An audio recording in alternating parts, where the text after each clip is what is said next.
Bapak, Ibu, Saudara, mari kita sambut kehadiran Allah dalam ibadah pagi ini dan memuji namanya. Pujilah Allah kami, hai bangsa-bangsa, dan perdengarkanlah puji-pujian kepadanya. Ia mempertahankan jiwa kami di dalam hidup dan tidak membiarkan kaki kami goyah. Mazmur 66 ayat 8 dan 9.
Ibadah ini kita mulai dalam nama Allah yang menciptakan langit dan bumi serta memelihara karya ciptaannya dengan kesetiaan.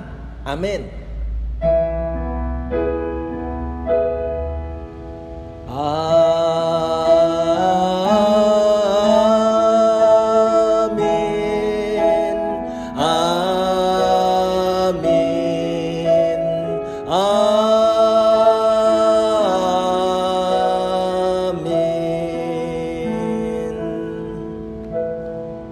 Kasih karunia dan damai sejahtera dari Allah Bapa kita dan dari Tuhan Yesus Kristus menyertai saudara sekalian.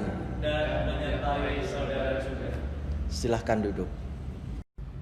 Ibu bapak, saudara-saudariku, keluarga besar GKI Karanglewas terkasih, kebaktian kita hari ini mengangkat sebuah tema yang sangat menarik, Soli Deo Gloria. Artinya, segala kemuliaan hanya bagi Allah. Ibu bapak, saudaraku yang terkasih, mari kita mendasari ibadah pada hari ini dan dengarkanlah nas dasar peribadahan kita pada saat ini yang dipilihkan dari surat Roma pasal 11 ayat 36. Firman Tuhan dituliskan begini: sebab segala sesuatu adalah dari Dia dan oleh Dia dan kepada Dia. Bagi Dialah kemuliaan sampai selama-lamanya. Amin.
Bapak, Ibu, Saudara, marilah kita mengakui segala dosa kita di hadapan Tuhan.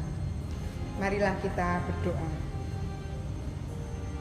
Ya Tuhan, dalam perjalanan hidup kami mau mengakui segala kesalahan yang kami lakukan terhadap Engkau. Acap kali kami mendoakan Tuhan dan menomorsatukan segala kepentingan kami.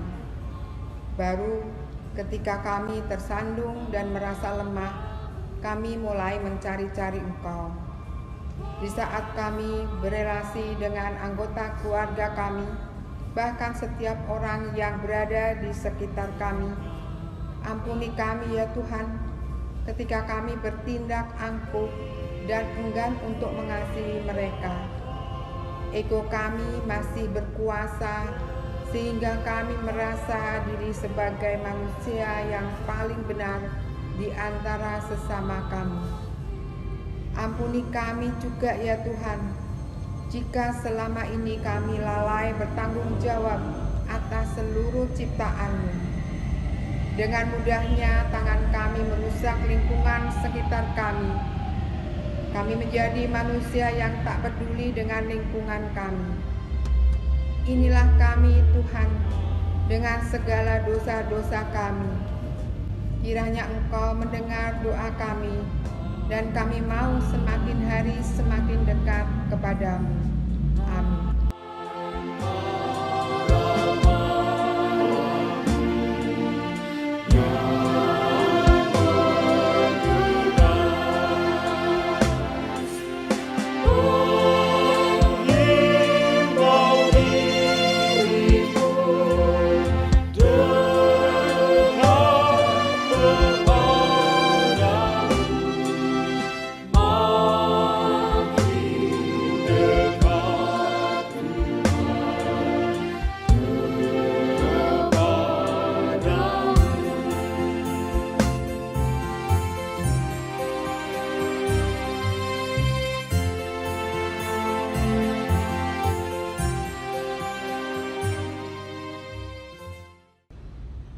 Mari kita mempersiapkan hati kita menyambut pelayanan firman Tuhan. Kita berdoa terlebih dahulu bersama-sama. Bapa di dalam sorga, bersama dengan keluarga besar GKI Karanglewas Purwokerto, hari ini kami datang kepadamu untuk membuka hati dan pikiran kami menjadi tempat penaburan benih-benih firman-Mu. Karena sebentar lagi firman Tuhan akan diperdengarkan kepada kami. Biarlah hati dan pikiran kami boleh menjadi lahan yang subur, sehingga setiap penaburan benih firman-Mu akan dapat bertumbuh-tumbuh dengan sangat baik, bahkan kami boleh berbuah-buah dengan lebatnya. Terima kasih Tuhan. Hamba mendoakan semua anak Tuhan yang mengikuti siaran kebaktian online saat pagi ini, biarlah Tuhan sendiri yang akan berbicara kepada kami dari rumah kami masing-masing. Firman-Mu diperdengarkan kepada kami, firman-Mu memberkati kami, firman-Mu mengubah sikap hati kami. Di dalam nama Tuhan Yesus, hamba berserah diri menjadi alat pemberita sabda firman-Mu. Haleluya. Amin. Ibu bapak, saudaraku yang terkasih, pembacaan firman pada pagi hari ini dipilihkan dari surat Roma pasal 14 ayat pertama sampai dengan ayat yang ke-12. Mari kita mempersiapkan pembacaan firman Tuhan dari surat Roma pasal 14 ayat 1 sampai dengan ayat 12. Saya membacakan firman Tuhan ini untuk kita semuanya demikian. Terimalah orang yang lemah imannya tanpa mempercakapkan pendapatnya. Yang seorang yakin bahwa ia boleh makan segala jenis makanan, tetapi orang yang lemah imannya hanya makan sayur-sayuran saja. Siapa yang makan, janganlah menghina orang yang tidak makan. Dan siapa yang tidak makan, janganlah menghakimi orang yang makan, sebab Allah telah menerima orang itu. Siapakah kamu sehingga kamu menghakimi hamba orang lain? Entahkah ia berdiri, entahkah ia jatuh, itu adalah urusan tuannya sendiri. Tetapi ia akan tetap berdiri, karena Tuhan berkuasa menjaga dia terus berdiri. Yang seorang menganggap hari yang satu lebih penting daripada hari yang lain, tetapi yang lain menganggap semua hari sama saja. Hendaklah setiap orang benar-benar yakin dalam hatinya sendiri. Siapa yang berpegang pada suatu hari yang tertentu, ia melakukannya untuk Tuhan. Dan siapa makan, ia melakukannya untuk Tuhan, sebab ia mengucap syukur kepada Allah. Dan siapa tidak makan, ia melakukannya untuk Tuhan, dan ia juga mengucap syukur kepada Allah. Sebab tidak ada seorang pun di antara kita yang hidup untuk dirinya sendiri, dan tidak ada seorang pun yang mati untuk dirinya sendiri. Sebab jika kita hidup untuk Tuhan, dan jika kita mati untuk Tuhan. Jadi baik hidup atau mati, kita adalah milik Tuhan. Sebab untuk itulah Kristus telah mati dan hidup kembali, supaya ia menjadi Tuhan, baik atas orang-orang mati maupun atas orang-orang hidup. Tetapi engkau, mengapakah engkau menghakimi saudaramu? Atau mengapakah engkau menghina saudaramu? Sebab kita semua harus menghadap tahta pengadilan Allah. Karena ada tertulis, demi aku hidup, demikianlah firman Tuhan, semua orang akan bertekuk lutut di hadapanku, dan semua orang akan memuliakan Allah. Demikianlah setiap orang di antara kita akan memberi pertanggungan jawab tentang dirinya sendiri kepada Allah. Amin. Demikianlah firman Tuhan. Berbahagialah mereka yang mendengarkan firman Tuhan dan yang memeliharanya. Haleluya.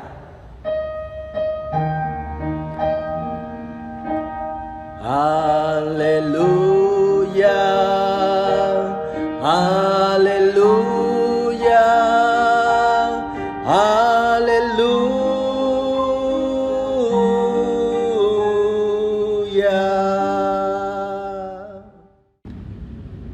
Ibu bapak, saudara-saudariku, keluarga besar GKI Karanglewas Purwokerto, hari ini kita semua akan diajak menggumulkan sebuah tema yang sangat menarik tentang Soli Deo Gloria.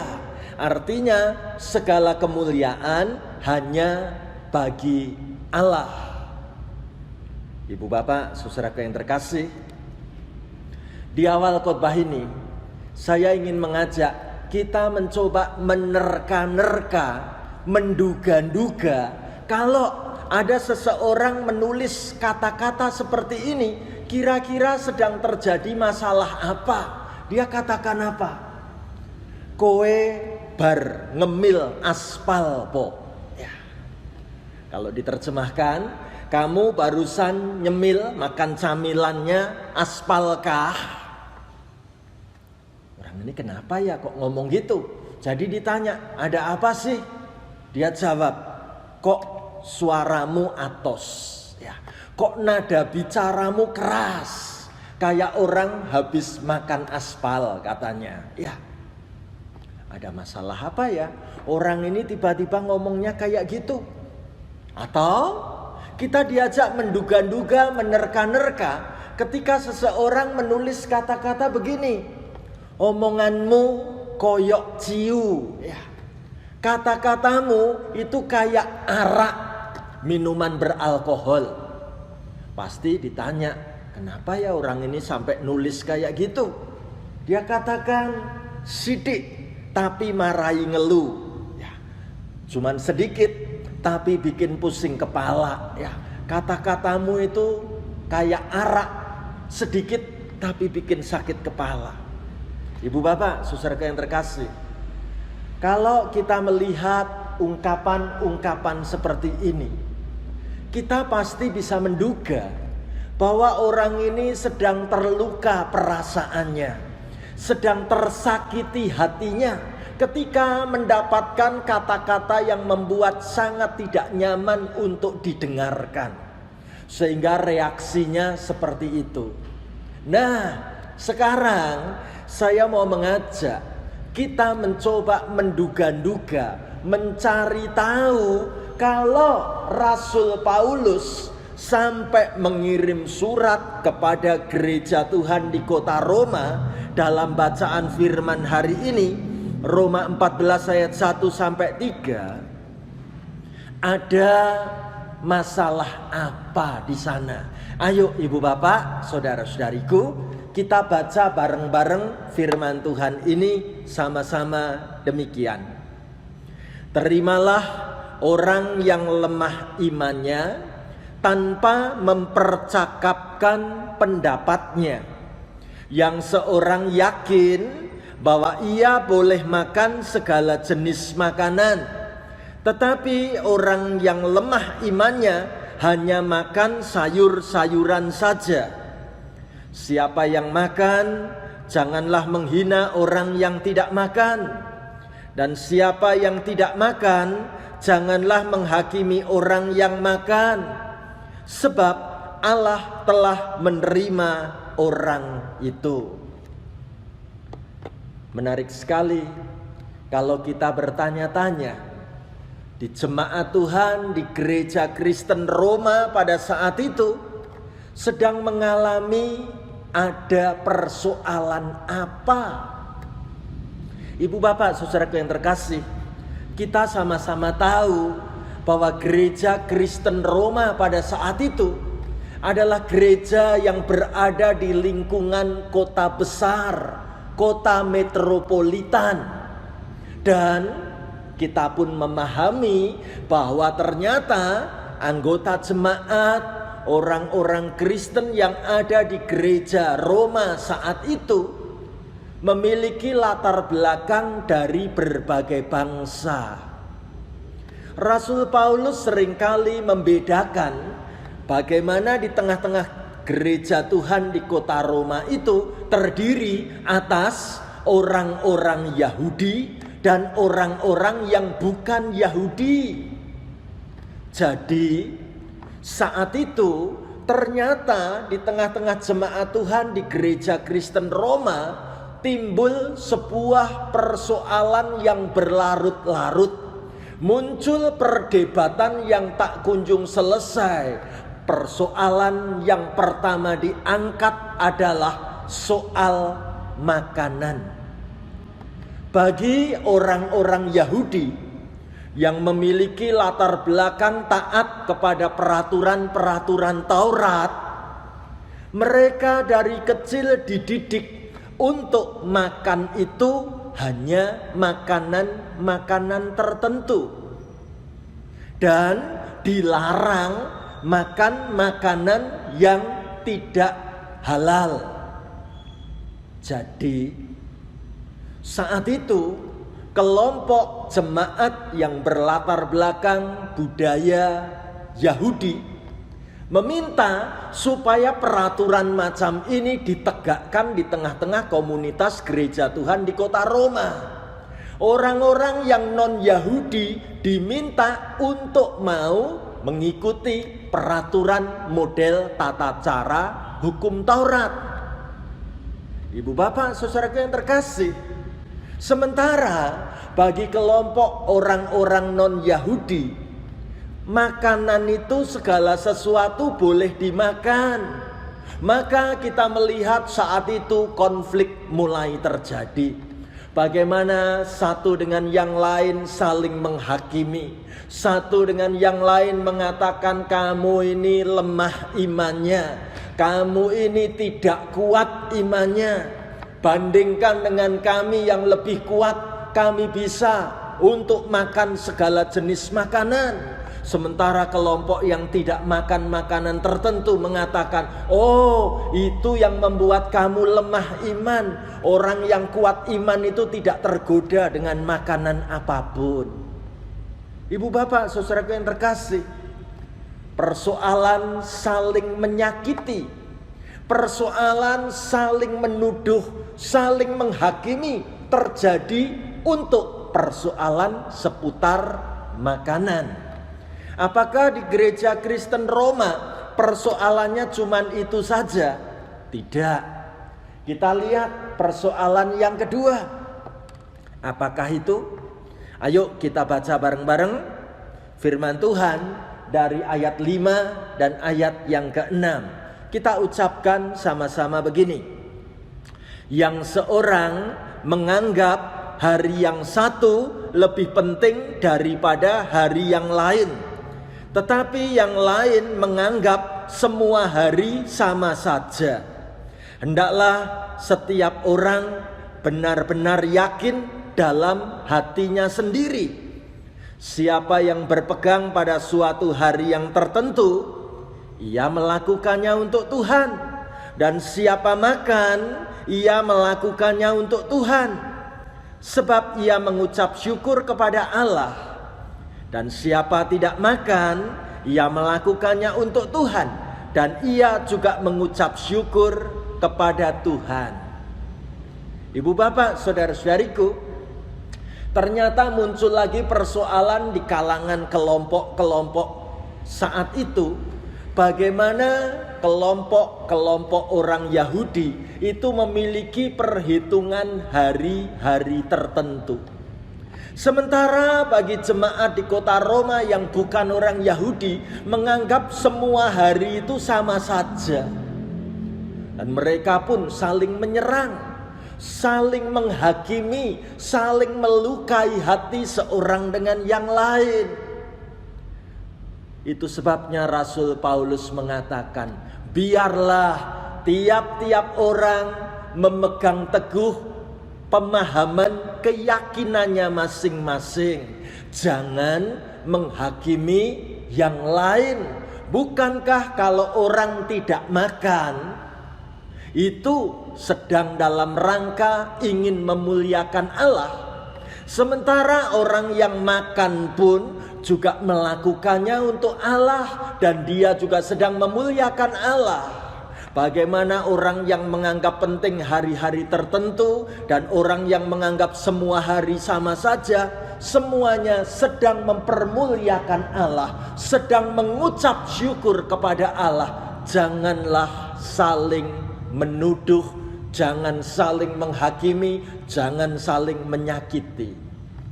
Membuat saya teringat kata-kata yang diucapkan dan ditulis oleh Mother Teresa.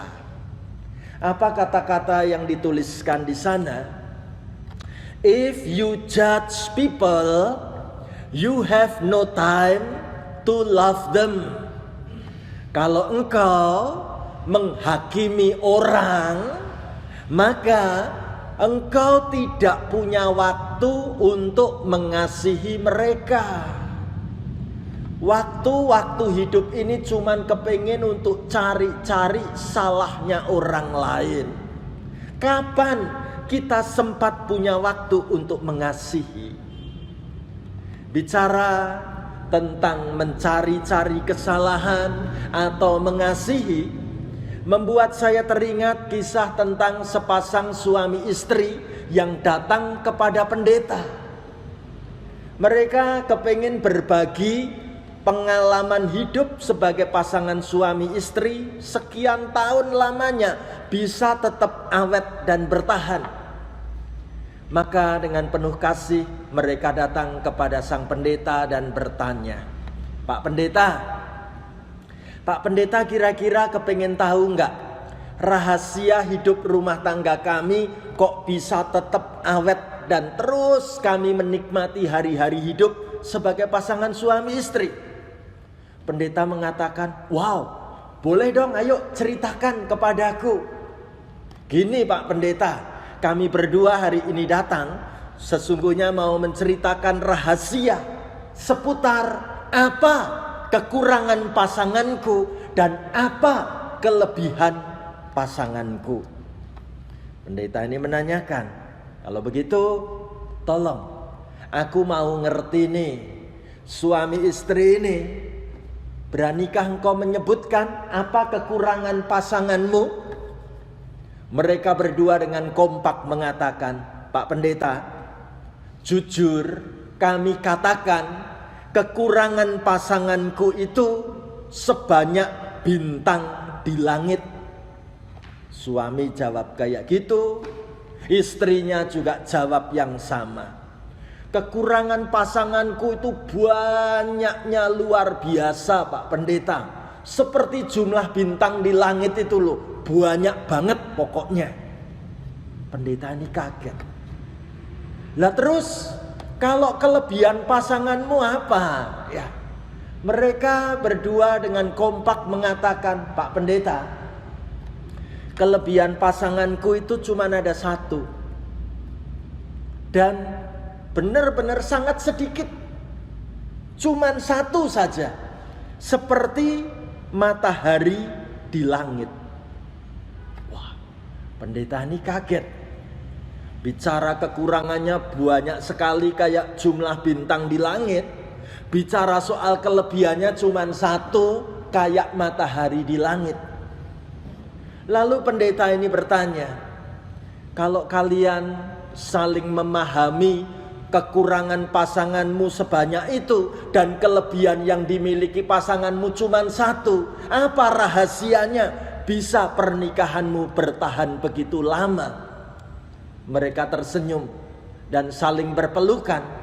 Mereka berkata kepada Pak Pendeta, gini Pak Pendeta, lihatlah, semua bintang di langit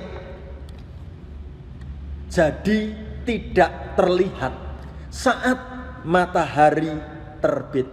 Wih, keren. Puitis banget nih pasangan suami istri ini katakan. Semua bintang di langit itu jadi tidak kelihatan lagi pada saat matahari terbit. Jadi kami lebih fokus untuk melihat kelebihan pasangan kami daripada kekurangan pasangan kami. Kami melihat kelebihannya itu bisa menutupi semua kekurangan pasanganku. Ibu bapak, saudaraku yang terkasih, coba hal ini kita bawa dalam konteks kehidupan kita berjemaat dan bergereja. Satu kali saya diminta untuk membawakan sebuah acara persekutuan di sebuah gereja. Saya mengungkapkan dalam sebuah tema yang menarik, yaitu tentang bunga dan duri dalam taman pelayananku. Wah, ini tema tentang apa ini? Kok judulnya sangat-sangat puitis ya? Bunga dan duri dalam taman pelayananku. Lalu saya mulai menjelaskan pemahaman maknanya. Tahukah engkau, yang namanya bunga itu adalah sifat dan sikap diriku yang baik dan mempesona. Oke, itu bunga. Kalau duri sebaliknya, sikap dan sifat diriku yang buruk yang bisa menyakiti orang lain. Kalau kita bicara tentang taman pelayananku, kita sebutkan saja taman pelayanan ini adalah GKI Karanglewas Purwokerto. Nah, coba kita menggali sifat dan sikap diri kita selama ini. Mana bunga yang ada dalam taman pelayananku dan mana duri yang ada dalam taman pelayananku di GKI Karanglewas Purwokerto. Benarkah kalau aku bergaul bersama dengan dalam komunitas jemaat Tuhan di GKI Karanglewas, aku bisa memunculkan sifat-sifatku yang baik seperti bunga yang begitu mempesona? Bagaimana aku bisa bersikap membawa keharuman bunga untuk orang-orang di sekelilingku? Atau jangan-jangan selama ini kata-kataku, cara aku bersikap, cara aku bergaul itu lebih banyak duri yang membuat orang-orang lain tersakiti. Ibu bapak, saudaraku yang terkasih, mari kita menggali dan mengenal siapa diri kita di hadapan Tuhan dan di hadapan keluarga besar GKI Karanglewas yang kita cintai ini. Mengapa ini perlu?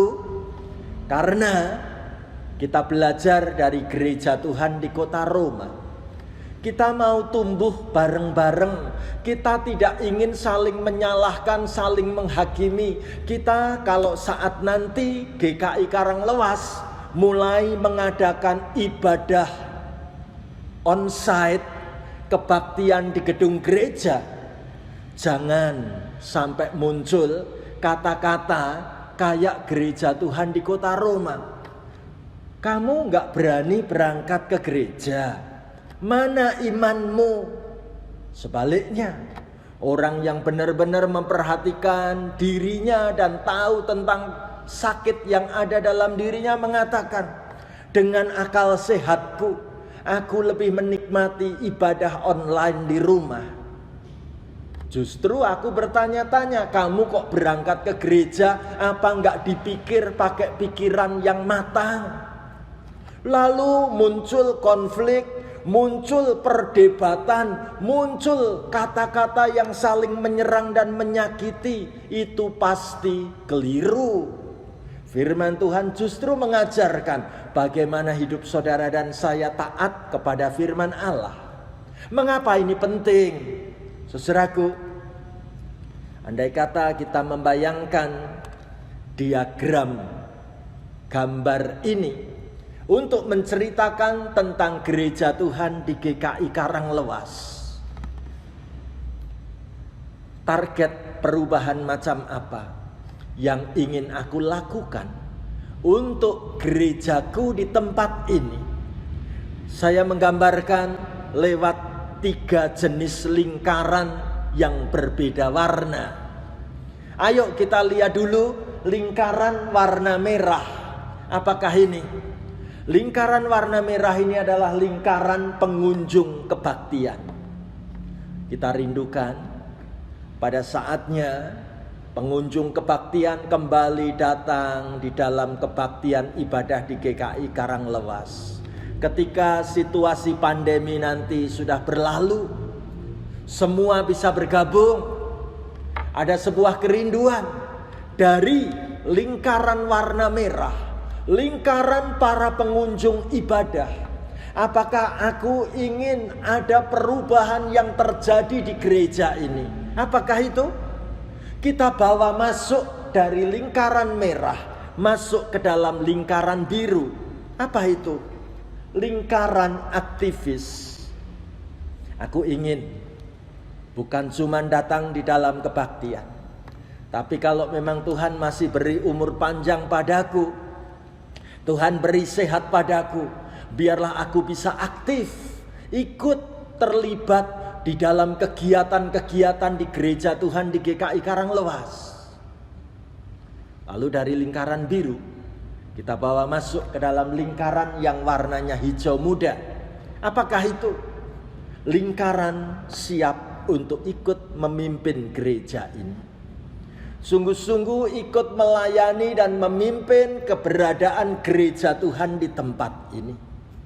Ibu bapak, saudaraku, membawa perubahan-perubahan seperti ini membutuhkan sikap hati, menumbuhkan bunga-bunga yang menarik dalam kehidupan kita bersama, bukan duri-duri yang tajam yang terus-menerus menyakiti orang lain. Itu yang akan aku pangkas.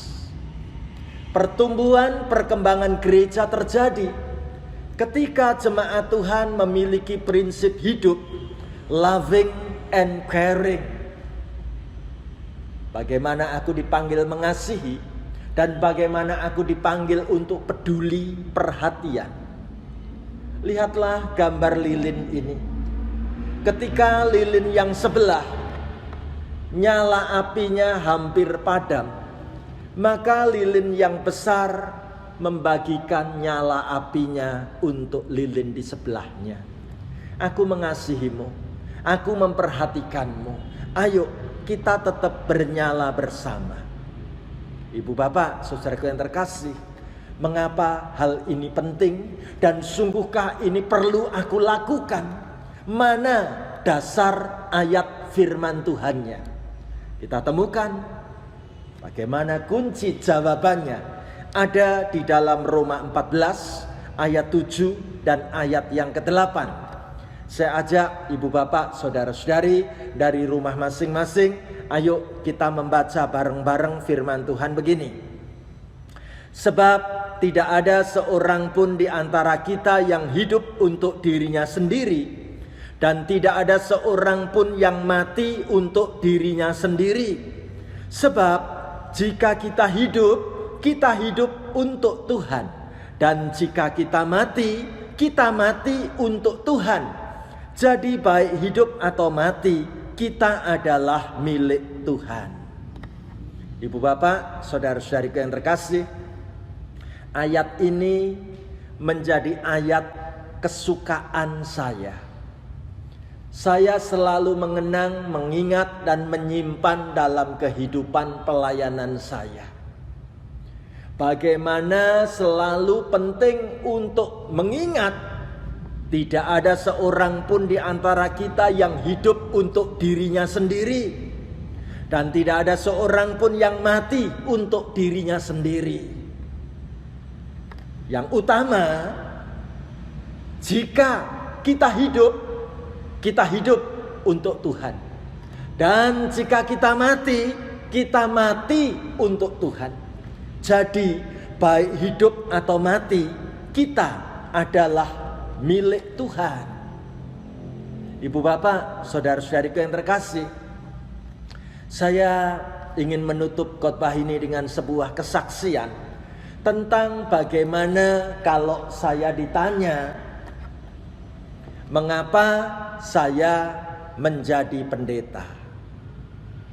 Maka inilah jawaban saya, bahwa saya terpanggil melayani Tuhan, menjadi pendeta, itu bukan dari peristiwa mengikuti acara KKR, tidak. Bukan juga habis mengikuti kegiatan retreat, tidak. Jadi kalau ditanya, mengapa Pak Stefanus Lim menjadi pendeta? Saya akan menjawab, bagaimana saya mengalami proses penemuan arti hidup justru melalui percakapan-percakapan dengan mama yang melahirkan saya. Ibu bapak, saudara-saudariku yang terkasih, mama berulang kali selalu bercerita tentang mujizat Tuhan dapat melahirkan bayi sungsang saat mengalami pendarahan yang hebat. Bahkan Mamah menceritakan sambil berlinangan air mata, dari kota kecil yang namanya kota Klaten, pihak rumah sakit sudah angkat tangan, disarankan untuk dibawa ke rumah sakit yang besar di kota besar. Maka Mama bersama dengan Papa cepat-cepat menuju ke kota Solo. Jaraknya sekitar 40 km dari kota Klaten. Mama diajak menuju ke rumah sakit yang terkenal di kota Solo, namanya Rumah Sakit Dr. Un. Kebetulan lokasi rumah sakit itu wilayahnya namanya daerah kandang sapi. Jadi nama rumah sakit itu seringkali disebut rumah sakit kandang sapi. Puji Tuhan, hari Minggu pagi sekitar jam 4 subuh tanggal 20 Februari tahun 1966 saya berhasil dilahirkan dengan selamat melalui proses pertaruhan nyawa yang begitu hebat. Ibu bapak, saudaraku yang terkasih, bayangkan tahun 66 dunia kedokteran belum secanggih sekarang, peralatan juga pasti masih jauh ketinggalan. Mama menceritakan bagaimana punya anak 9, hanya kamu nak yang lahirnya taruhan nyawa. Semuanya gampang kecuali kamu. Bahkan dokter mengatakan mau yang dipilih diselamatkan ibunya atau bayinya. Papa dan mama saya mengatakan, dokter kalau boleh dua-duanya tolong diselamatkan. Puji Tuhan, mama bisa melahirkan dengan selamat dan saya pun bisa dilahirkan dengan selamat. Hal itu berulang kali diceritakan.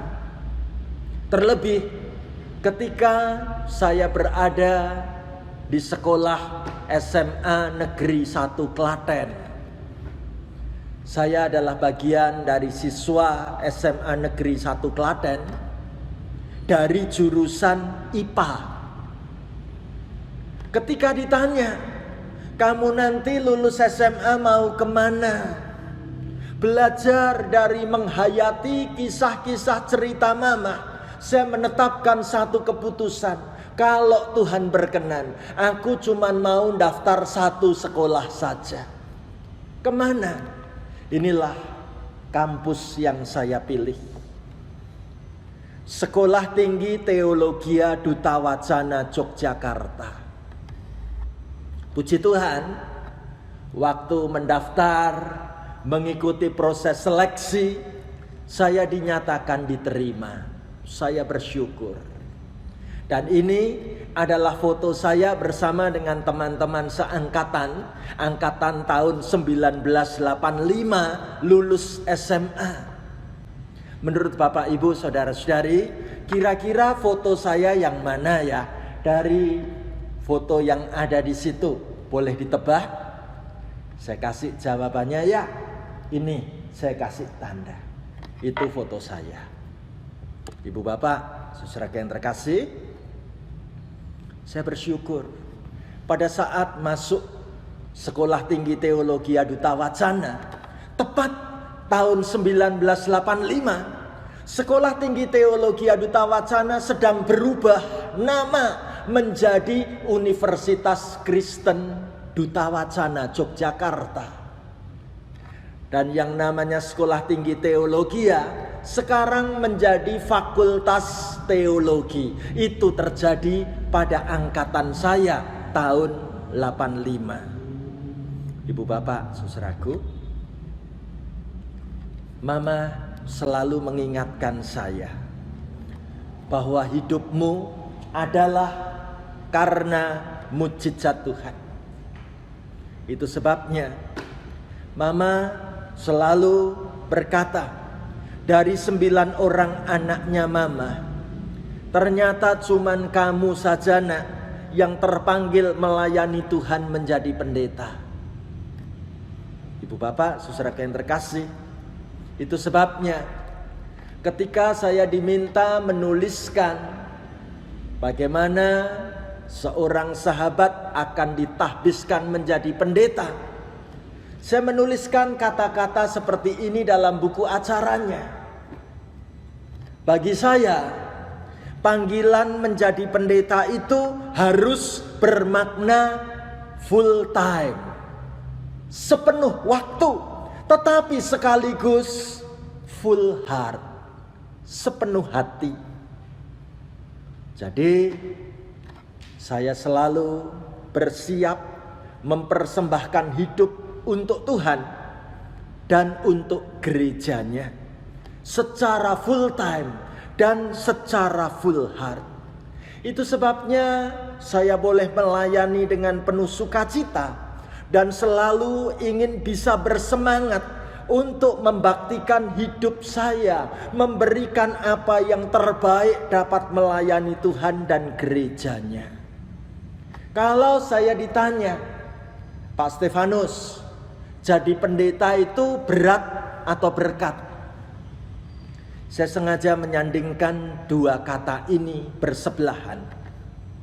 Karena kita melihat perbedaannya hanya pada satu huruf, yaitu huruf K. Kalau huruf K itu disisipkan di tengah-tengahnya, maka yang berat akan menjadi berkat. Dan kita pun tahu yang disebut dalam simbol huruf K, bukankah Kristus yang berani memikul salib? Ibu bapak, saudaraku, seberat-beratnya kehidupan dan pelayanan ini, kalau Kristus masuk di tengah-tengahnya, yang berat akan jadi berkat. Itu sebabnya saya ingin mengatakan, bagaimana pada saat saya ditabiskan tanggal 31 Januari tahun 1995 di Purwokerto ini menjadi pendeta. Dihitung-hitung sampai hari ini sudah 26 tahun, hampir 26 tahun menjadi pendeta. Saya bersyukur kalau saya boleh mendedikasikan hidup supaya dalam perjalanan pelayanan ini punya prinsip Soli Deo Gloria. Segala kemuliaan hanya bagi Allah. Mari keluarga besar GKI Karanglewas, kita lewati hari-hari ini sampai dengan hari-hari ke depan untuk terus memikirkan apa kemuliaan Allah yang bisa aku pancarkan lewat kehidupanku, lewat perkataanku, lewat sikap hidupku, supaya banyak orang mengenal Allah, supaya banyak orang menikmati kasih cinta Tuhan. Bukankah kasih cinta Tuhan itu sangat manis dalam hidup kita? Sama seperti sebuah lagu yang saya mau ajak kita nyanyikan bersama. Lagunya Yesus yang termanis buat jiwaku. Mari kita nyanyikan lagu ini sepenuh hati kita sebagai tekad komitmen dalam hidup ini.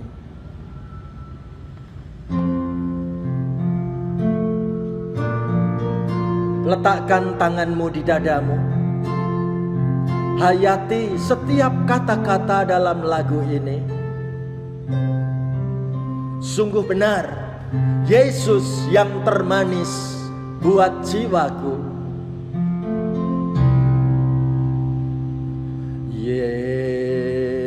Yesus yang termanis buat jiwaku,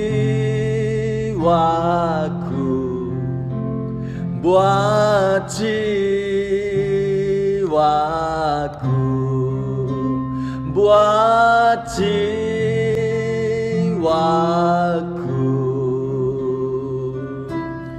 Yesus yang termanis buat jiwaku,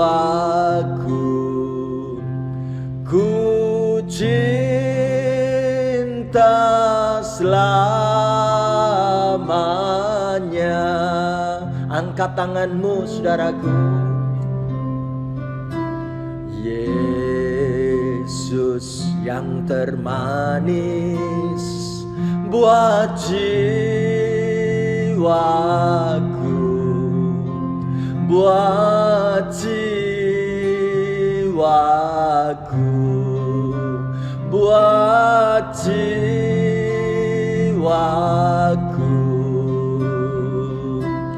Yesus yang termanis buat jiwaku, ku cinta selamanya. Ku cinta selamanya Engkau Tuhan. Ku cinta selamanya.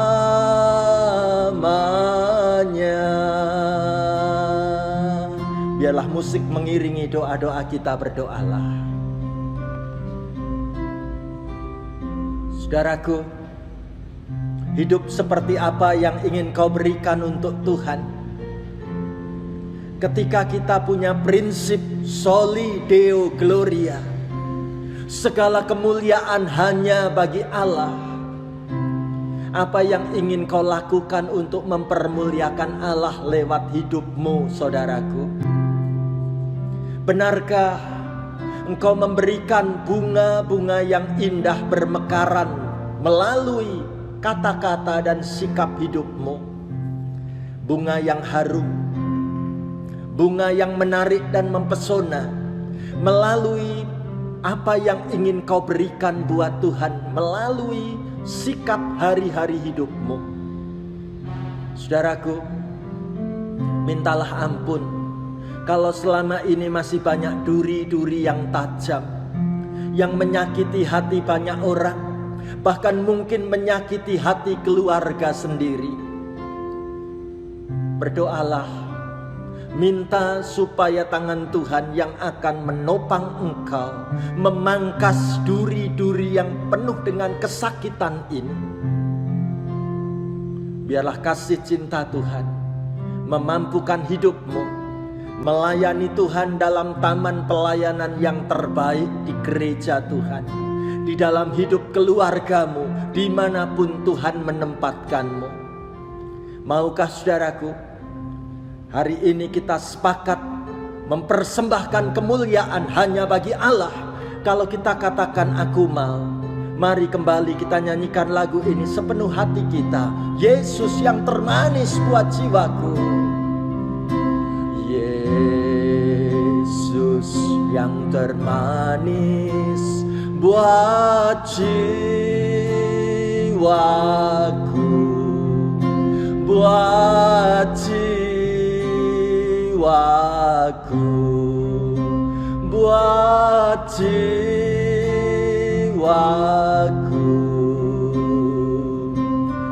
Yesus yang termanis buat jiwaku, ku cinta selamanya, ku cinta selamanya, ku cinta selamanya.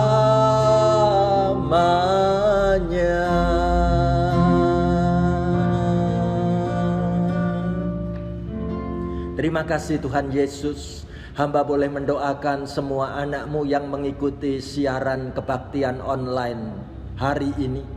Mari Tuhan, Engkau yang akan terus menegur, mengingatkan kehidupan kami, melakukan yang terbaik bagi hormat kemuliaan nama-Mu. Berkati Tuhan gereja Tuhan di GKI Karanglewas Purwokerto ini.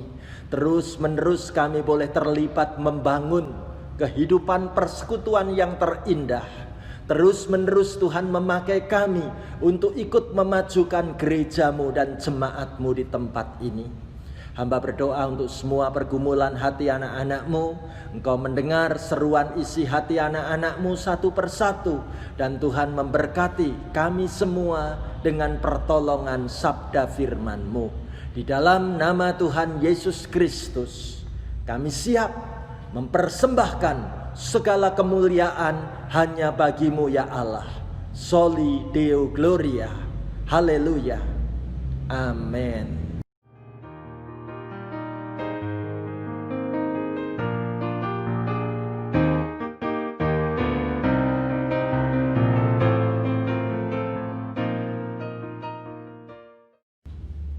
Bersama dengan gereja di segala abad dan tempat, marilah kita mengikrarkan pengakuan iman percaya kita seturut dengan pengakuan Imam Rasuli.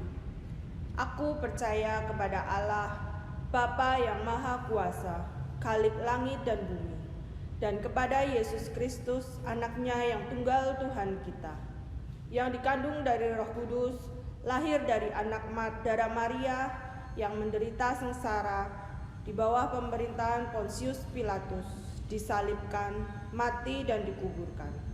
Turun ke dalam kerajaan maut, pada hari yang ketiga bangkit pula dari antara orang mati. Naik ke surga, duduk di sebelah kanan Allah Bapa yang Maha Kuasa. Dan dari sana Ia akan datang untuk menghakimi orang yang hidup dan yang mati. Aku percaya kepada Roh Kudus, gereja yang kudus dan am, persekutuan orang kudus, pengampunan dosa, kebangkitan orang mati, dan hidup yang kekal. Amin. Saudara-saudara yang dikasihi Kristus, berkat, anugerah, dan kasih sayang Tuhan tak pernah lalu dari kehidupan kita. Oleh karena itu, maka selayaknya lah kita menyatakan syukur kita. Firman Tuhan menuliskan demikian, ucaplah syukur senantiasa atas segala sesuatu dalam nama Tuhan kita, Yesus Kristus, kepada Allah dan Bapa kita. Efesus pasal 6 ayat 20. Persembahan dapat diberikan melalui dua cara. Pertama, masukkan persembahan yang telah dipersiapkan ke dalam amplop persembahan yang telah dibagikan. Yang kedua, melalui transfer ke rekening gereja Bank Maspion dengan nomor rekening 303 600 9291. Kau beri hidup bahagia abadi.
Marilah kita bawa persembahan kita ke hadapan Tuhan dalam doa.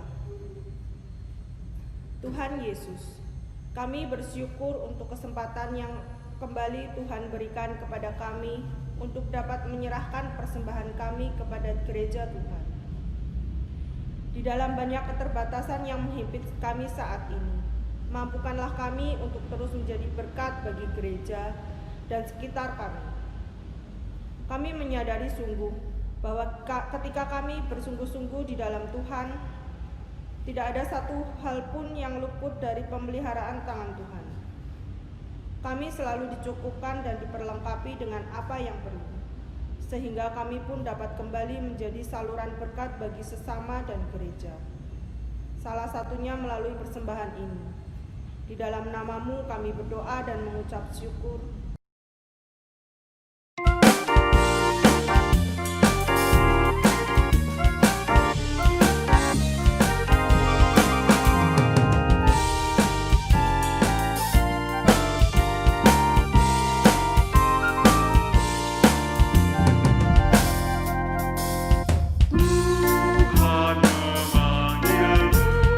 Hai dengarlah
Jemaat Tuhan yang terkasih, mari kita menerima pengutusan dan berkat dari Tuhan. Lakukanlah perbuatan-perbuatan yang baik sebagai saksi-saksi Kristus, sehingga orang melihat perbuatanmu itu dan ikut memuliakan nama Allah. Kini terimalah berkat Tuhan. Tuhan memberkati engkau dan melindungi engkau. Tuhan menyinari engkau dengan wajah-Nya dan memberi engkau kasih karunia. Tuhan menghadapkan wajah-Nya kepadamu dan memberi engkau damai sejahtera. Haleluya. Amin.